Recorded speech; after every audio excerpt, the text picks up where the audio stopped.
விநாயகர் சதுர்த்தி கொழுக்கட்டைக்கு மேல் மாவு. பச்சரிசி ஒரு டம்ளர் எடுத்து 3 மணி நேரம் ஊற வச்சு நல்லா கழுவிட்டு மிக்சியில் நைஸாக மை மாதிரி அரைச்சி ஒரு கல் உப்பு போட்டு அரைச்சிடணும் நெய்யாக. அப்புறம் கடாய் வச்சு கடாயில் நல்லா அரைச்ச மாவை மிக்சியில் நல்லா நேராக அரைச்சதை கடாயில் ஊற்றிட்டு இன்னும் கொஞ்சம் தண்ணி கூட கழுவி ஊற்றிக்கலாம்.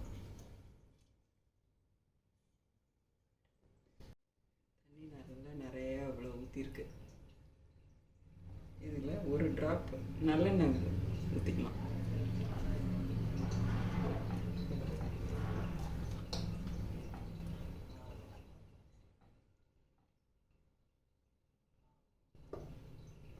ஏற்கனவே ஒரு கல் உப்பு போட்டு அரைச்சிருக்கேன்.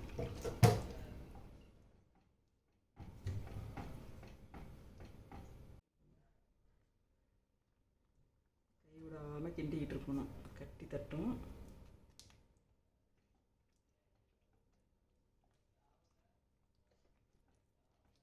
அடுப்பை சிம்மில் வச்சுக்கிட்டு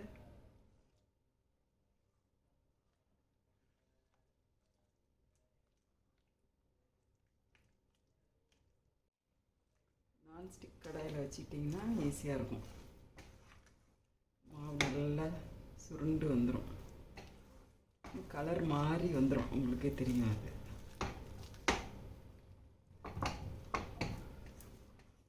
மாவை வச்சு இடித்து சலித்து அதோட இது கொஞ்சம் ஈஸியாக இருக்கும்.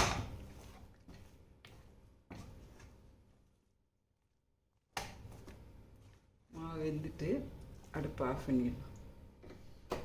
கையால் கொஞ்சம் மாவெல்லாம் சேர்த்து விட்டு கொஞ்சம் நேரம் ஒரு 10 நிமிஷம் மூடி வச்சிடணும்.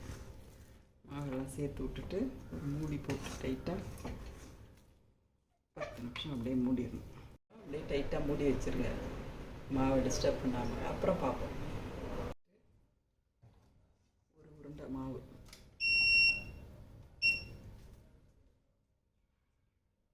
அதை எடுத்துக்கிட்டு தட்டில் வச்சுட்டு மீதி மாவை மூடிட்டு மூடி வச்சுருங்க.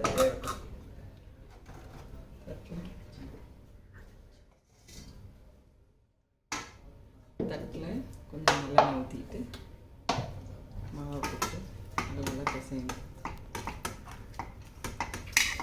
உள்ளங்கையை வச்சு பிசைஞ்சால் அந்த கட்டியெல்லாம் இல்லாமல் போயிடும்.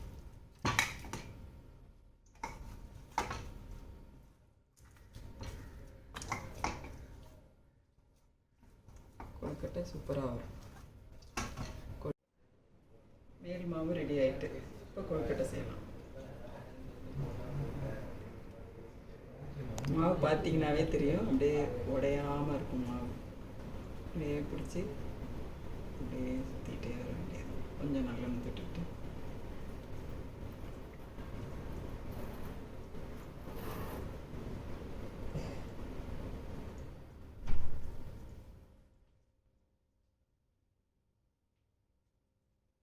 கடலைப்பருப்பு போடணும் கொஞ்சோண்டு.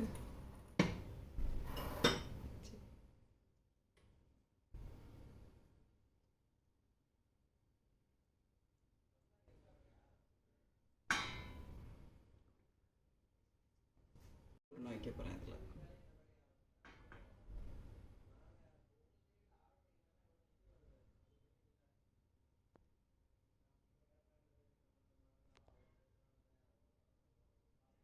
இதில் வைக்கிற இட்லி பானையில் வைக்கிற தட்டில் எடுத்து எல்லாம் செஞ்சு வச்சுட்டு இப்போ இட்லி பானையில் வச்சு வச்சு எடுத்துரும்.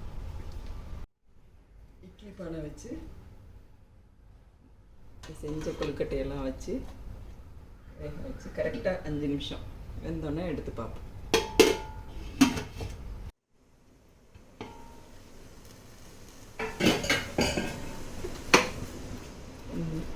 கொழுக்கட்டையெல்லாம் கலர் மாறி வெந்துட்டு எடுத்து உடச்சி காமிக்கிறேன். எடுத்து உடச்சி காமிக்கிறேன். இதை உடச்சி பாருங்கள், கையில் பிடிக்கும் போதே சாஃப்டாக இருக்குது. சாஃப்டாக பூ போல் வந்திருக்கு. இதை செஞ்சு ட்ரை பண்ணி விநாயகர் சதுர்த்திக்கு கொண்டாடுங்க.